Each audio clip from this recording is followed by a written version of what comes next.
All right, so what's the best way to charge your SMMA clients in 2025 or every year after this following?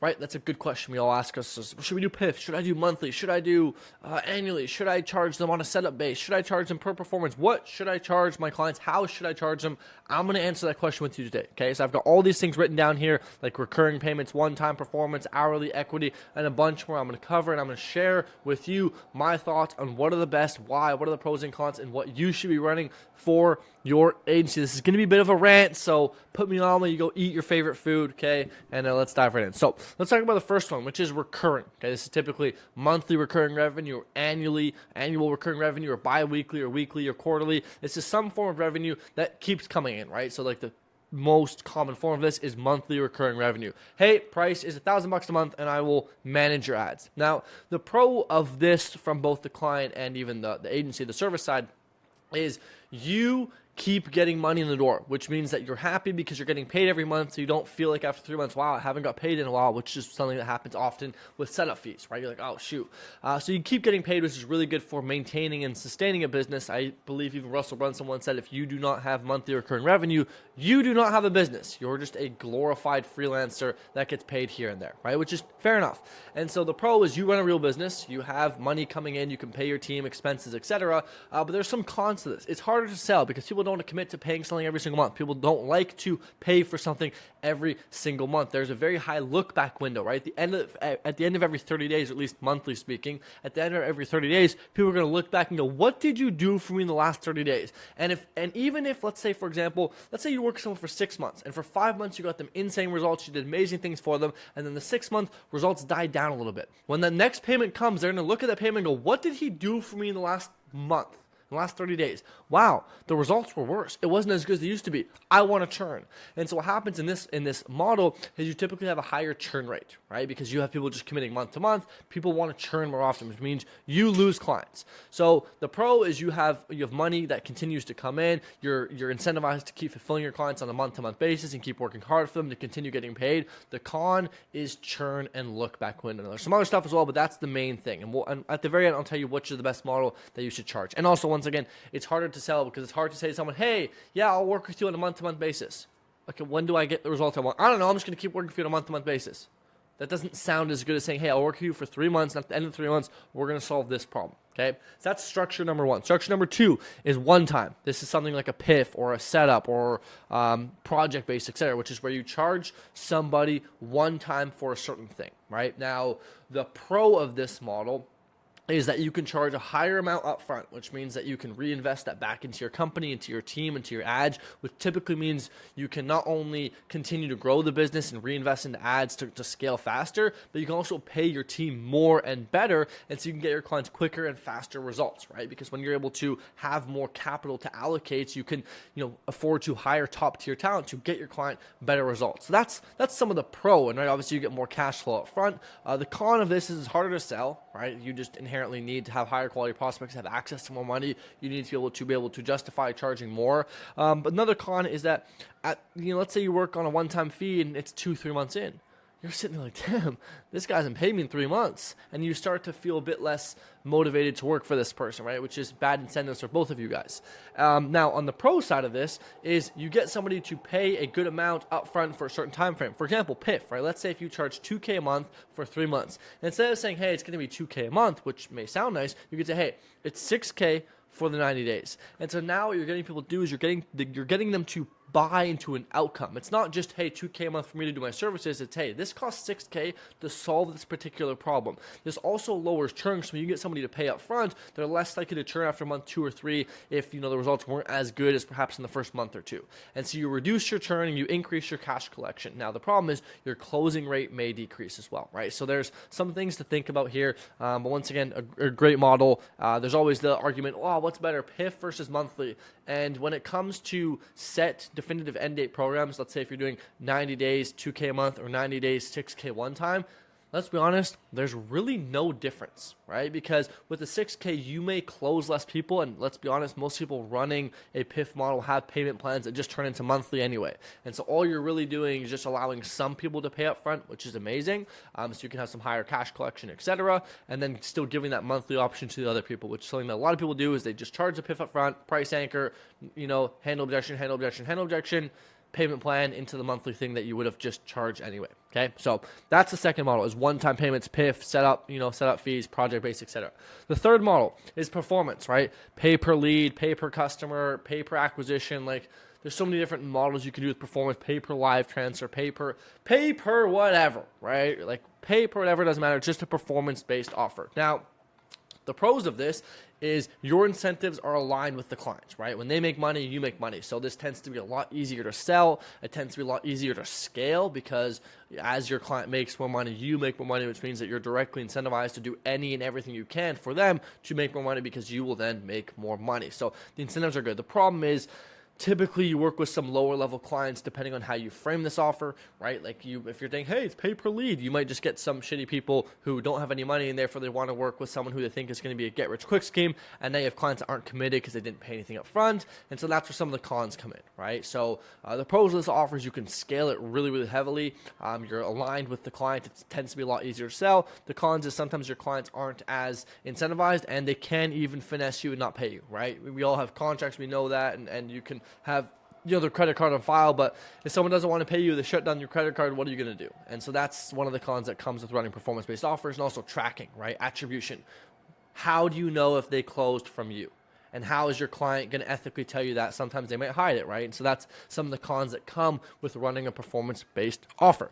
Number 4 is hourly. I don't know why the fuck this is in here.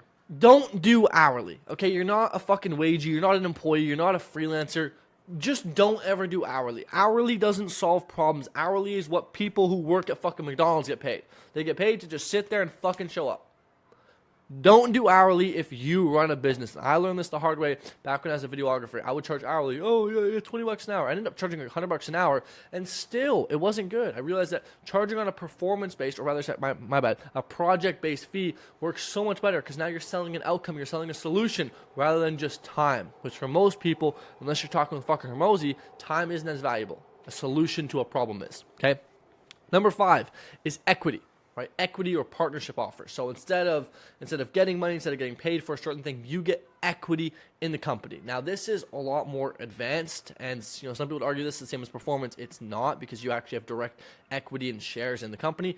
A little bit different, right? Instead of just getting paid per lead you bring in, per customer you bring in, you get paid literally on what the business makes. So a certain percent of the entire business, what they make, you get a percentage of that, right? So equity, the model in and of itself sounds great, right? This is what Hermosi does. He takes equity in companies. This is literally like what investing is you buy shares into a company, you get equity in the company. But practically speaking, it's really hard to sell, especially as a front-end offer. On a back-end offer, when you've worked with a client for a long time horizon and they can see that you have a huge impact on their business, this sort of equity partnership model may work great. But fundamentally, on the front end, selling equity is really, really, really difficult, especially if you're not someone like Hermosi who has tons of capital, who can actually put money into the company and allocate resources. So for most people, equity is off the table. But in the long run, if you're running a really big company, especially like years down the line, partnering up with a few of your great customers and having equity in their business is a really solid play that allows you to start to distribute and even build up your business to not just be reliant on your business, but now having equity in other business, which brings in other pools of income. Okay. But you could argue this is just like what mutual funds and investment funds do. They just have equity in little bits of business. This is what investors do, right? So you're almost like an investor, except you're partnering with them and getting equity and then doing work. Okay. 6th option is white labeling. Now, this one's a bit of, it doesn't really make any sense. To be honest, I don't even know why I fucking put it in here. It's just something that I thought was worth writing, but it's like licensing, right? Where you give someone like, hey, you can use my licenses. Not really much to say here. It's not that popular, not really that good in the agency model, so we can just kind of move on, which brings us to the last one, which is the best one. Of course, always save the best for last to keep your YouTube retention high, which is a hybrid offer, a hybrid pricing structure. This is where you mix and match two of them. For example, right, one time plus recurring, one time plus performance, recurring plus performance, equity plus one time. These are the offers that do the best, because instead of, let's say instead of doing a 10K PIF, you can now do a 5K PIF plus 25% performance. And so you get the best of all the worlds, because you get the right incentives, right? You get paid a good amount up front to reinvest back into your team, into the client to get them results fast. And then you also get paid on a performance basis, so you don't feel after 2 months like, wow, why am I still working for this guy? Now your incentives are aligned as well. And some of the best offers I've ever seen are a setup fee, right? So set up a one-time initial investment plus performance on the back end. And this is becoming more and more popular in the agency space and just in other business models as we go on, because people are sick and tired of paying for something every single month. People are sick and tired for paying a lot of money up front one time and the people just fucking ghosting out of nowhere. People are sick and tired of this stuff. And so when you have a setup fee that isn't $500 million, right, it's a bit more doable. People can actually pay the setup fee plus performance-based, where you truthfully make all your money on the back end. That offer is really compelling, and people are willing to pay for that. People are willing to pay a good sum of money one time for someone to come in and install the systems, etc., and then pay them on a performance basis afterwards, or even like an equity basis, right? So it's like, hey, we'll come set up all our systems, implement our team for 5K one time, and after that, it's just 20% for 6 months, right? And so it's like a 6-month period, 5K up front, 20% commissions on all the added revenue we bring you, right? As an example. Or you could do a one-time plus recurring. Hey, it's going to be 10K one time for the first time, and then just $1,000 a month after to retain and manage the system. Right? Like that could be an example of what it is. And also, when you charge higher up front, you're typically able to deliver more value, which means you can solve the problem quicker, which means you get the results faster. Your clients are happier, right? So that's a bit of all the different offers and pricing structures you can run for your agency. Once again, you should look at your own agency, what your services are, because what your services are will also depend, right? If you literally have a month-to-month service, selling that may be a better idea. But I'll tell you something, people would rather pay for a solution for an outcome than they would for a service. So instead of saying, hey, this just costs $1,500 a month, perhaps what you could say to them is, hey, it's going to be $4,500 over the course of 90 days to get you to outcome and solve problem. Right? And now it's left for interpretation. Is that monthly? Is that one time? And you can negotiate, and you can, like this, even how you can frame PIFs is like, hey, it's $4,500 over here's some sauce. Fuck it. If you're still watching, here's some sauce. Let's say you want to charge $1,500 a month, okay? Or let's say you want to do PIF. Both work, okay?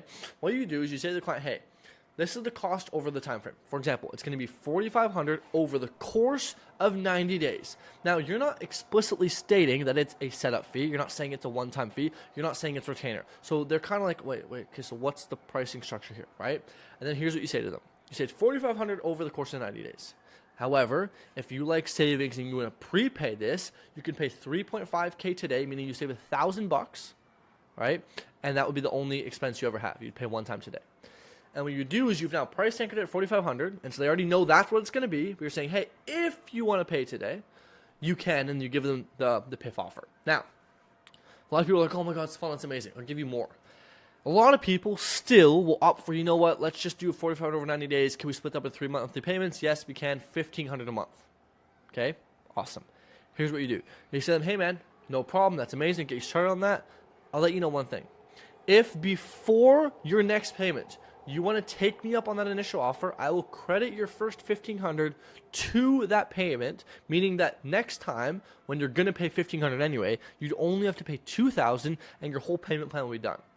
And what happens, a lot of people are incentivized to pay it off because, like, wow, after the first month, if they're planning on staying with you, they're probably going to stay for the 3 months. So, like, you know what? I'm going to stay for the 3 months. If I pay an extra $500 now, then I get to save myself an extra $1,000. And so you increase your cash collection and you decrease your churn and increase your LTV, because now people are like, oh, well, I'm going to stay anyway. Might as well spend this regardless. And if you want to get really technical about this, the best way to figure out how much you should discount and how long you should offer this PIF period for, literally just math it out, right? Just see like, hey, our average churn is, 2.2 months, right? So if your average churn is 2.2 months, you're only collecting on on a month-to-month basis, maybe 3K, maybe a little over 3K. And so if you give them this offer of 3.5K, so once again, to make clear, 1.5K for the first month, they pay 2K on the second month, which would be 3.5K total, and their payment plan is done. Now you're actually getting a higher cash collection, because instead of churning after the second month a couple days in, right, and only paying you $3,000, you now get $3,500. I know it's kind of hard to explain because I don't have a fucking whiteboard here to draw this out, but you can leave math out, find your LTV, and just see where's the sweet spot where you can be charging and making more money. So that's all I got for today. I want to share this because a lot of people always ask me, what's the best pricing structure? There's not one best. Okay, every market has different things, right? For example, something really, really popular in real estate is pay-per live transfer, right? So some people say, hey, pay-per live transfer, pay the first X amount up front, right? Which is a way of framing a setup fee plus performance. Hey, it's $200 a live transfer, pay the first $5 up front, $1,000 today, and then just complete, the first five are taken care of. After that, it's $200 a live transfer. You could do that. In other niches, it's more common to do like a pay per lead, or a pay per appointment, or pay per consultation, or pay per schedule, pay per close, pay per show appointment. There's so many different offers you could run. So do a bit of research to find out what would be best for your market and what makes the most sense in terms of deliverables and offer. Hope you enjoyed, and go make some fucking money.